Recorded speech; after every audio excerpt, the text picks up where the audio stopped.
Hello, everyone. Welcome to Navigating India podcast. Today we have with us Hansda Sowvendra Shekhar. Thank you so much for appearing on the show. I think I would like to start this interview asking a little bit about your background. Like, how did you end up being a writer? Because I assume now you are still working as a medical officer, if I'm not wrong. And how did you end up writing? I'm still working. I don't know. I used to love reading in my childhood, and I published my first story when I was 13 years old, or was I 15 years old? So I was 15 years old when I published my first short story, and then writing stopped for some time. But beginning 2002 onwards, I started writing stories, and then from 2007 onwards, I started getting published in newspapers and journals, and that is how I, moved ahead. And in 2014, my first book was published. So it was, you know, uh, you know, since quite a long time I had been writing. So, I mean, that is true. I mean, I think I want to explore a little bit about how did your background is affecting your stories, because your parents used to work in Hindustan Copper and you grew up among factories. And how did this biographical elements enter your stories?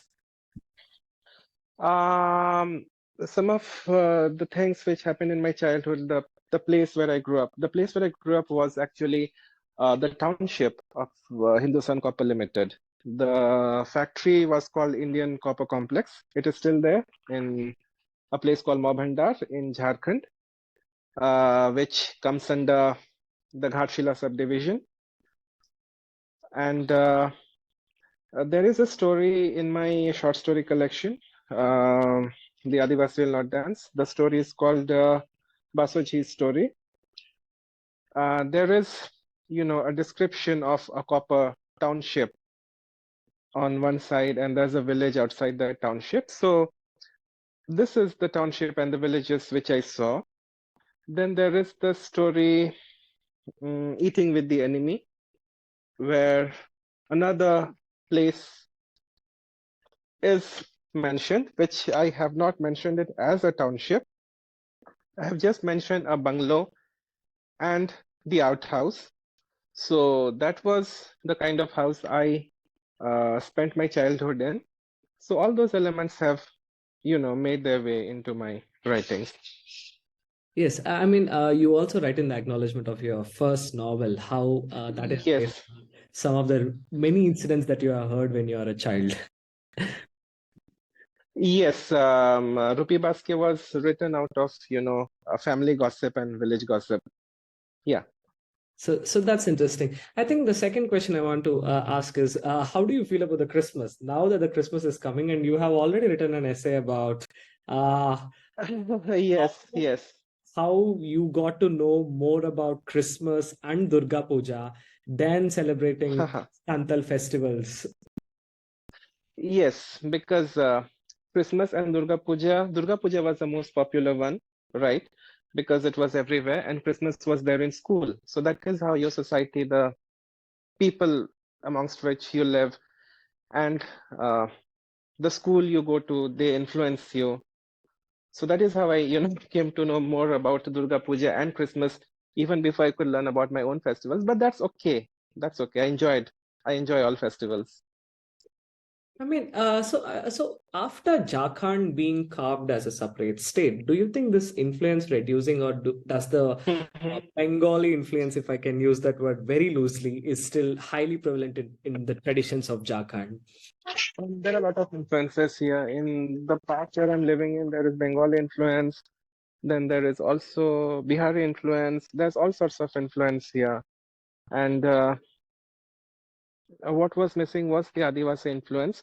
But through the last few years, there is, a kind of an Adivasi resurgence kind of a thing. Knowing of the Adivasi identity. So that also you can see here. So basically, Jharkhand is like what you can call it, a mixed bag right now. Yeah. So, okay, I think I'll move to your novel, right? Your earlier works, if I'm the recent work of translation, which is named my sister Silence, right? Your earlier works, Yeah.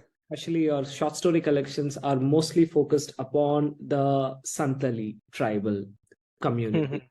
But I think Yeah. this work of translation of yours is defying because it talks about racism in the United States. It talks about religious violence in India. It talks about economic exploitation in Ethiopia and also economic exploitation in the that's happening in this. So, are you trying to defy your identity as a Santhali writer? I think the better question could be, why did you choose to translate this particular novel? Because it was just so damn powerful. Really, really. There was Okay. the scene with the elephant which happened soon after the book opens. And that was like, yes, this is, I have to, translate this book. Then there is the relationship between the sister and the brother. The power, the power that the sister shows, even while not speaking a single word. You can see her, you can feel her, but you cannot hear her. So, That's it was mesmerizing. it is. That's why. I think I'll request all our listeners to pick Yeah, up this novel. I think another sure. question I want to explore is the controversy of Ol-Chiki, right? Which you are deeply involved. Can you illustrate this conflict that's happening? I'm not sure if I should be. I need to just frame my words properly. I think, I think the script, a particular script, gives a sort of, an identity to a particular language. You can hear the language. The script, it gives you a picture of what that particular language is, right? So I think Ol-Chiki gives Santhali, the language, that particular image. And I think that should be the script in which to write. Yeah, but the condition also is that more and more people should be aware of Ol-Chiki. So it will take time, but one day we'll get there. That's all I can say. And what are you reading currently? What am I reading currently? I'm trying to read one of my favorite authors, Manju Kapoor, her new novel, The Gallery. Okay. Yeah. Okay. That's all I'm being able to read right now. And what is your next work and when we can expect that?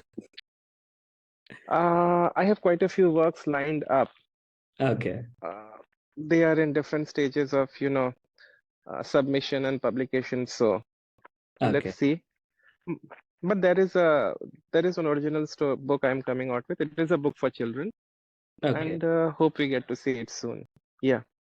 Okay. Okay. Thank you, Sowvendra. Thank you so much for appearing on the show. Thank you, Rishwan.